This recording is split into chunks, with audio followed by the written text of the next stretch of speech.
नमस्कार दोस्तों, आज एक और पारिवारिक कहानी में मैं आपका स्वागत करती हूँ। आज की कहानी है माँ के मरने के बाद उसका वसीयतनामा सुनकर दोनों बेटों के होश उड़ गए।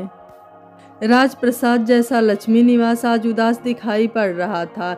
राज ग्रुप की चेयरपर्सन 75 वर्षीय लक्ष्मी जी के गोलोक गमन के बाद से विशाल भवन मानो उदास सा हो उठा था।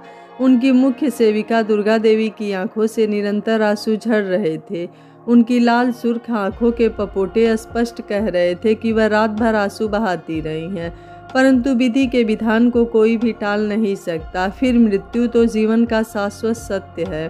शोक सभा का आयोजन किया गया। शहर के गणमान्य और प्रतिष्ठित लोगों के अतिरिक्त कंपनी के लोग, रिश्तेदार और परिचितों से हाल खचाखच भरा हुआ था। लोग पुष्पांजलि के साथ उनको श्रद्धांजलि भी समर्पित कर रहे थे। कंपनी के अधिकारी और कर्मचारी ज्येष्ठ पुत्र जयराज सिंह और कमल राज सिंह की नज़रों के सामने जाकर अपनी उपस्थिति दर्ज कराना चाहते थे, क्योंकि अब वही उनके नए मालिक होने वाले थे। धार्मिक प्रवृत्ति के ज्येष्ठ पुत्र जयराज सिंह ने सभी ऑफिस में शोक सभा करने के लिए सूचना प्रसारित कर दी थी। जयराज ने विधि विधान से सारे धार्मिक अनुष्ठान को स्वयं संपन्न किया था। अस्थि विसर्जन के लिए वह स्वयं हरिद्वार गए थे। जयराज सिंह के मन में अपार संतोष था कि सब कुछ शांति से संपन्न हो गया था।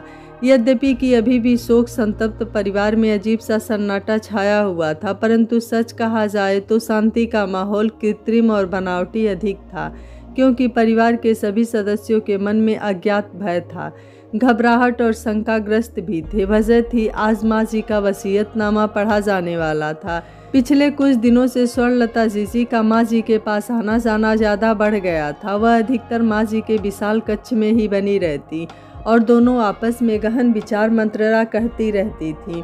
बड़ी बहू सुमंगला और छोटी बहू राजेश्वरी से उन लोगों के बीच बार बार की आपसी मुलाकात के साथ उन दोनों के बीच होने वाली राय मशवरा, विशेष रूप से वह भी फुसफुसाहट में, राजेश्वरी को चिंता में डाल दिया था। यह स्पष्ट था कि दोनों के बीच कुछ गोपनीय रूप से पक रहा था। सुमंगला, जो शांत और संतोषी थी, उनका सोचना था कि माँ बेटी के बीच का मामला है, इसलिए उनको दखलंदाजी करने का कोई हक बिल्कुल भी नहीं बनता। परंतु स्वभाव से घमंडी और लालची राजेश्वरी उन दोनों के इर्द गिर्द घूमती और सास राजलक्ष्मी से मीठी मीठी बातें करती रहती। शायद माँ जी के मुँह से किसी क्षण उनके दिल की हलचल जुबान पर आ जाए, परंतु साम दाम दंड भेद के बावजूद वह कुछ भी जानने में विफल रही थी। वह मात्र अनुमान ही लगा सकती थी, परंतु सच्चाई के जरा भी करीब नहीं पहुंच पाई थी। लगभग 8 वर्ष पहले की बात है, जब एक दिन राय लक्ष्मण राज का हृदयाघात से स्वर्गवास हुआ था। राजलक्ष्मी देवी कुछ महीने तक तो शोक संतप्त होकर मौन बनी रही, परंतु फिर कंपनी के बिगड़ते हालात को देख उन्होंने अपने शोक को तिलांजलि दिया और पति के ऑफिस की कुर्सी पर विराजमान हो गईं और कारोबार के निर्णय स्वयं लेने लगीं। उनके कुशल निर्देशन में कारोबार प्रगति के मार्ग पर चल निकला था। राज ग्रुप प्रदेश में जाना माना नाम बन गया था। दोनों बेटे जयराज और कमल राज माँ के अधीन पहले की तरह ही काम करते रहे। राजलक्ष्मी जी ने हमेशा से अपने बच्चों की इच्छाओं और ज़रूरतों का ध्यान रखा था, इसलिए माँ जी से किसी को कोई शिकायत नहीं थी। सुमंगला, ये तुम्हारे लिए डायमंड का सेट डिज़ाइन पसंद न हो तो रमेश जी को फ़ोन कर देना। माँ जी, ये बहुत सुंदर है। सुमंगला खुशी से फूली नहीं समा रही थी। राजेश्वरी, आप यूरोप जाने की बात कर रही थी। ये आप दोनों के लिए यूरोप की ट्रिप की टिकट है। 20 दिनों की बुकिंग है। मैंने कमल को भी ऑफिस से छुट्टी दे दी है। राजेश्वरी खुश होकर बोली, माँ जी, आप सबके मन की बात कैसे जान लेती हैं। उन्होंने आगे बढ़कर उनके पैर छूकर अपनी खुशी जाहिर की थी।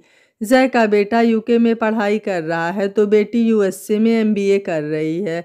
कमल के दोनों बच्चे दून स्कूल में पढ़ाई कर रहे हैं। राज ग्रुप की गणेशोत्सव और दीपावली की पार्टी का लोगों को इंतजार रहता है। जयराज तो पूरी मेहनत और जिम्मेदारी से कारोबार को बढ़ाने में लगे हुए थे, परंतु कमल राज और राजेश्वरी दोनों हाथ से पैसा उड़ा रहे थे। कमल का रेसिंग का चस्का था तो राजेश्वरी को क्लब में दोस्तों के साथ बड़ी बड़ी बाजियां खेलने का शौक था। जयराज ने जब भी कमल से होने वाले खर्चों के प्रति आगाह किया और बिजनेस पर ध्यान देने को कहा, घर का माहौल तनावपूर्ण हो गया। उन्होंने माँ जी के सामने अपने दिल के गुबार को रखा तो उन्होंने कह दिया कि कमल के अंदर बचपना है, ज़रूरत पड़ने पर वह समझ जाएगा, तुम परेशान मत हो, मैं उन दोनों से बात करूँगी। यद्यपि कि वह स्वयं भी उसकी हरकतों से परेशान थी, क्योंकि वह उनकी भी नहीं सुनता था। स्वर्णलता देवी उनकी ज्येष्ठ पुत्री थी। लक्ष्मण राय ने अपनी लाडली बेटी की शादी बहुत धूमधाम से राजघराने में ठाकुर रामेश्वर दयाल के बेटे रंजीत शाह से की थी, परंतु शीघ्र ही उन्हें मालूम हो गया था कि वे लालची लोगों के बीच में फंस गए हैं। परंतु बेटी की खुशी के लिए वह उनकी उचित अनुचित मांगों को चुपचाप पूरा करते रहे थे। जब पिता नहीं रहे तो उन्होंने माँ जी को अपना शिकार बनाया और आए दिन उनके सामने अपनी मांग को लेकर झोली फैलाकर बैठ जाती। परंतु राजलक्ष्मी जी ने बेटी की लालची हरकतों के विषय में बेटों को हवा भी नहीं लगने दिया था, और यही वजह थी कि जयराज सिंह बहन के लालची स्वभाव के विषय में बिल्कुल अनजान थे। इन दिनों स्वर्णलता जीजी यहीं पर रह रही थी और सुमंगला ने गौर किया था कि राजेश्वरी के साथ घुट घुट कर बातें हुआ करती थी। उनका माथा ठनका था, कहीं राजेश्वरी कोई षड्यंत्र तो नहीं रच रही है, परंतु वह कुछ भी कर नहीं सकती थी। वह मेहमानों की व्यवस्था में लगातार व्यस्त रह रही थी। माँ जी की तिजोरी आप कब खोलिएगा सुमंगला भाभी? सुमंगला क्षण भर को अचकचा गई। तिजोरी का तो उन्हें ध्यान भी नहीं आया था। मेरे जाने के बाद खोलना चाहती हो तो कोई बात नहीं, मुझे तो माँ जी का सतलड़ा हार बहुत पसंद है। माँ जी ने कहा भी था कि आपको बहुत पसंद है तो आप ही ले लेना, मैं तिजोरी खोलूंगी तो आपको दे दूंगी। सुमंगला समझ गई थी कि इन दोनों के आपस में यही कुछ तय हुआ होगा। वह राजेश्वरी की बात सुनने को उत्सुक थी। तभी वह बोली, जीजी, माँ जी जैसा हार तो आप मेरी शादी में पहने हुए थी। मैं एक दिन एल्बम देख रही थी तब देखा था, वह तो मैं माँ जी का ही पहने हुई थी। सुमंगला चौकी थी। माँ जी ने सतलड़ा हार कमल की शादी के उपहार के रूप में बनवा कर दिया था। वह चुपचाप जीजी की ओर देखने लगी थी। तभी राजेश्वरी बोली कि माँ जी ने तो मुझसे कहा था कि मैंने तुम तीनों के लिए एक जैसा बनवाया है। यह सुनते ही जीजी बिगड़ गई। क्या मैं झूठ बोल रही हूँ? माँ जी ने कहा था कि मैं तुम्हें दादी की निशानी के तौर पर दे दूंगी। मुझे कुछ नहीं चाहिए, तुम लोगों का जब मन हो तब तिजोरी खोलना। माँ के जाते ही इतनी बेइज्जती, कहकर सुबक सुबक कर रोने लगी। सुमंगला उन्हें चुप कराने में लग गई। तभी रंजीत, कुंवर जी और दोनों भाई भी अंदर आ गए कि क्या बात है। जब जयराज को यह बात मालूम हुई तो वह बोले, चाबी किसके पास है? सुमंगला और राजेश्वरी दोनों ही उस जगह जाकर बार बार चाबी खोजती रही, लेकिन उन्हें नहीं मिली। दोनों ही परेशान हो उठी कि चाबी आखिर कहाँ गायब हो गई। तभी स्वर्णलता तेजी से उठी, इतना नाटक क्यों फैला रखा है? नहीं खोलना है तो बिल्कुल मत खोलो। फिर वह स्वयं उठ कर गई और अलमारी में खोजने लगी। थोड़ी देर यहाँ वहाँ ढूंढने के बाद उनको चाबी मिल गई थी। वह नाराज होकर बोली, साफ साफ मना कर देती, इतना नाटक करने की क्या ज़रूरत है। उन्होंने चाबी जयराज की हथेली पर रख कर कहा, मेरा मन खराब हो गया है, जब मैं यहाँ से चली जाऊँ तब तुम दोनों मिलकर आपस में बांट लेना। कहते हुए वह कमरे से तेजी से बाहर निकल गई। जीजी की इस तरह की बातों हरकतों को देखकर दोनों भाई सन्नाटे में आ गए और उनको खुश करने के लिए जयराज ने आगे बढ़कर उनसे कहा, आप ही खोलिए, माँ जी के बाद आप ही घर की बड़ी हो। जय, मैं तुम्हारी बात रखने के लिए खोल रही हूँ, वैसे मुझे कोई मतलब नहीं है। तिजोरी खुलते ही नया बॉन्डर खड़ा हो गया। उसमें से महारानी हार, सतलड़ा और चंपाकली जैसे एंटीक जेवर गायब थे।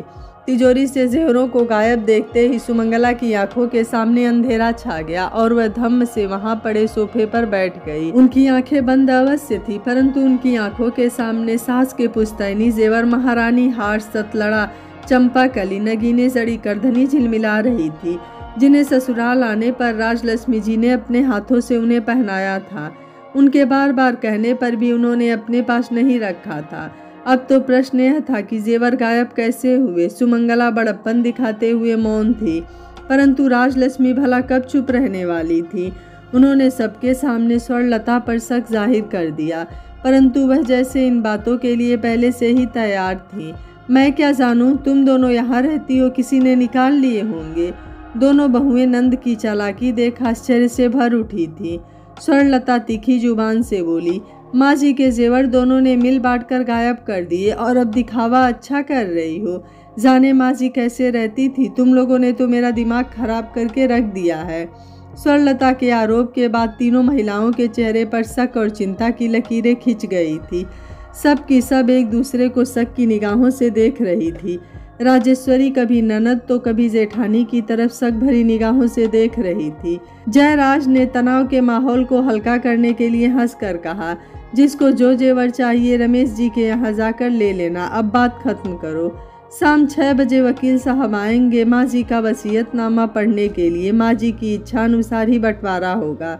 कमल का कहना था कि बंटवारे की क्या ज़रूरत है, जैसे चल रहा था वैसे ही चलता रहे, क्योंकि वह कारोबार और ऑफिस की जिम्मेदारियों से बचना चाहता था।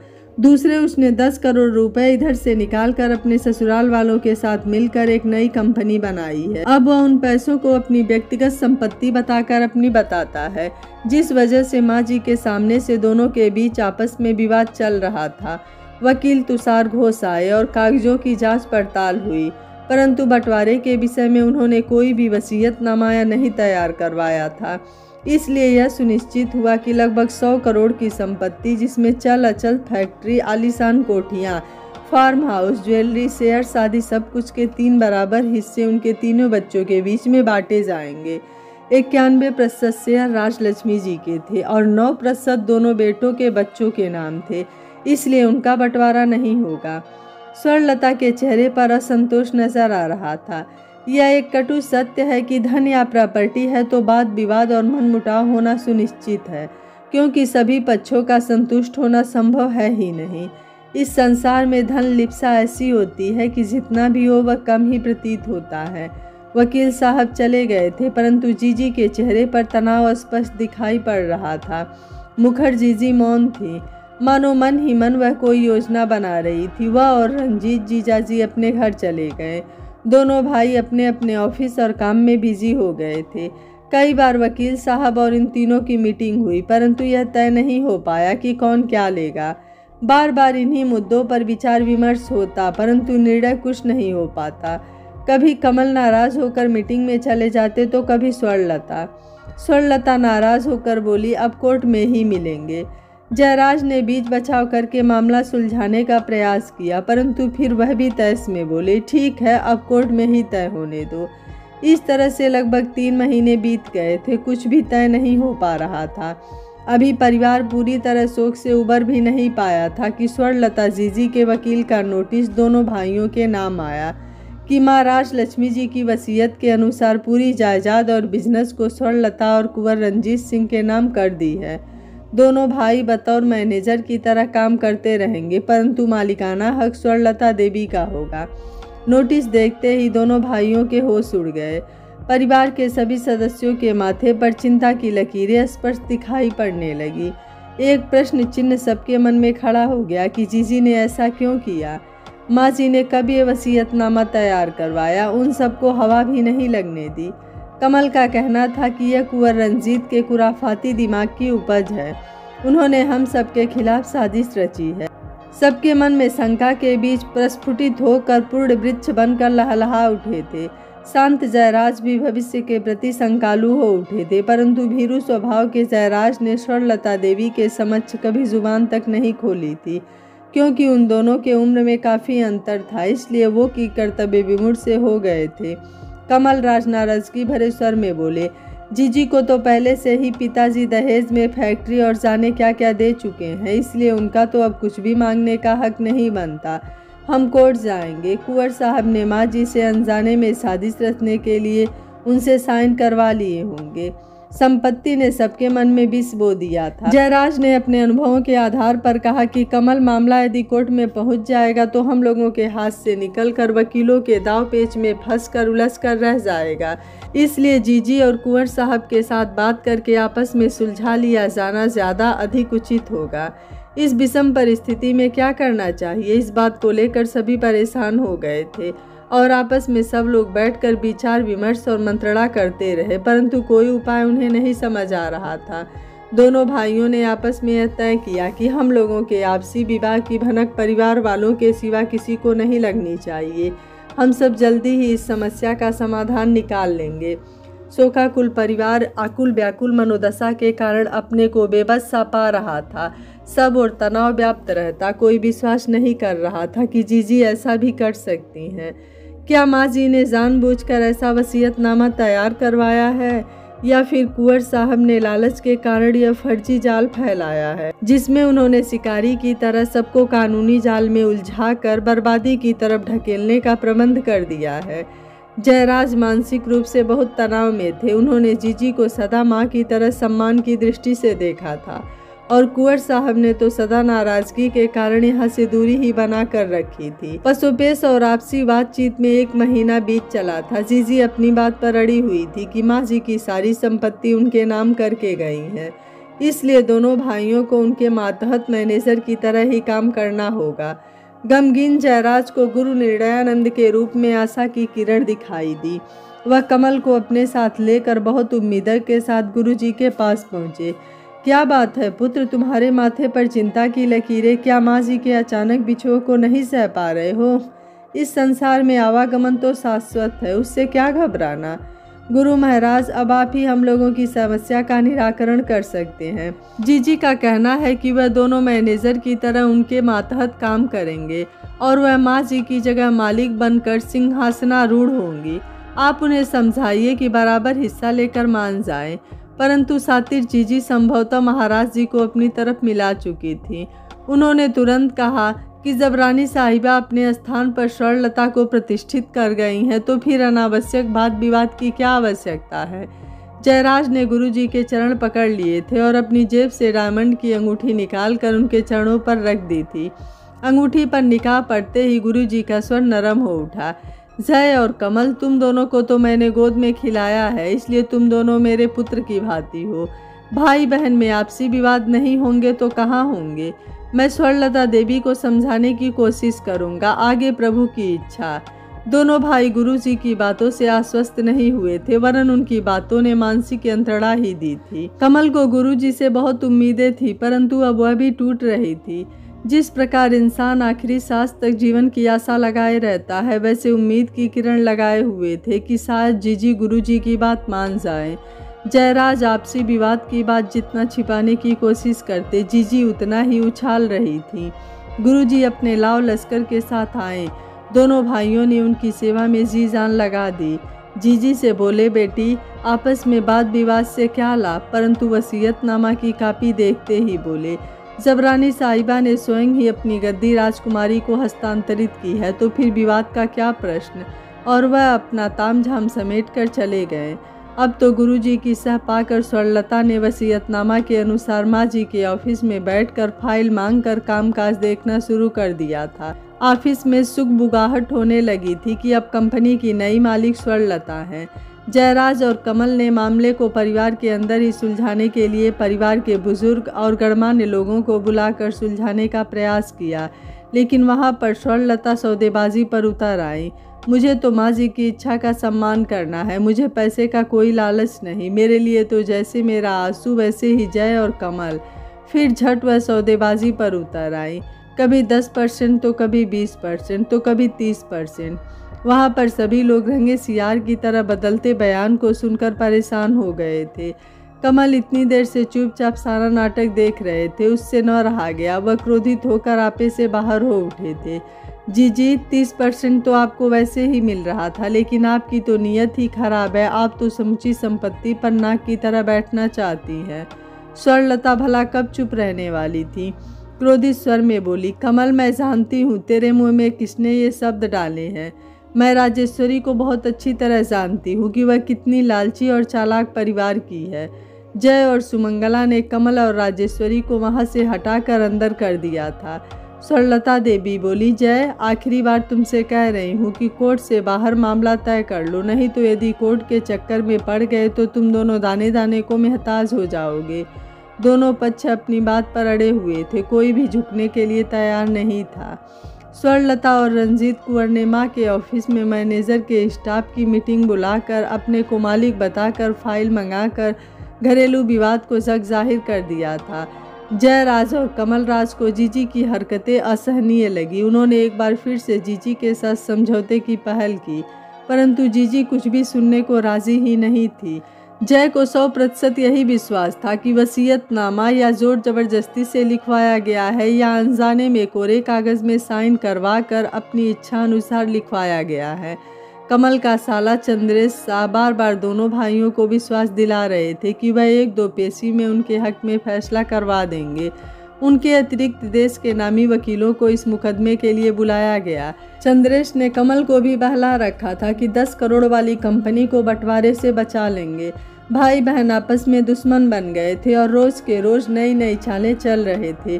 पूरे देश की मीडिया वसीयतनामा के पारिवारिक झगड़े को अपनी ब्रेकिंग न्यूज़ की तरह दिखा रहे थे।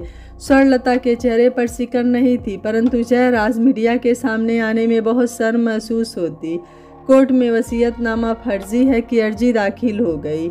अब तो दोनों भाई वकीलों के हाथ के खिलौना बनने को मजबूर थे। वकीलों के इशारे पर ही बयान देना होता।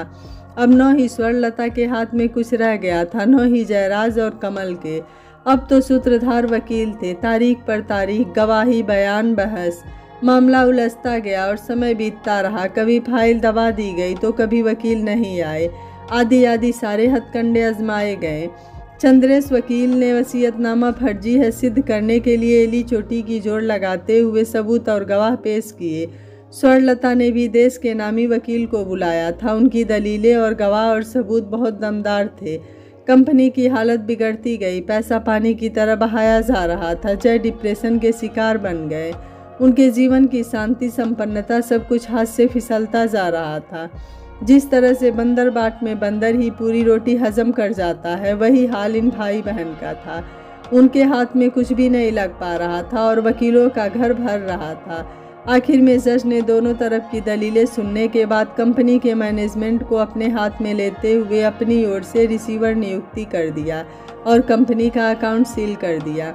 स्वर्णलता और रंजीत तो ऐसे मगरमच्छ के समान थे जो जय और कमल जैसी मछलियों को आसानी से अपना शिकार बना लेते थे, परंतु कोर्ट में उनकी चालबाजी काम नहीं आई। फैसला लंबित रहा। कंपनी और बिजनेस की हालत बिगड़ चुकी थी। आपसी विवाद में हंसते खेलते संपन्न परिवार की खुशियां लुट गई थी और जीवन संघर्षमय हो गया था। कई वर्षों के बाद जय सबको बिलखता छोड़कर इस दुनिया से चले गए और कमल आशा भरी नज़रों से कोर्ट के चक्कर लगा रहे हैं। यह कहानी आपको कैसी लगी, आप मुझे अपनी राय कमेंट बॉक्स में ज़रूर दीजिएगा। वीडियो पसंद आया है तो वीडियो को लाइक, शेयर एंड चैनल को सब्सक्राइब कर लीजिएगा। Thank you for watching. मिलते हैं अगली कहानी में।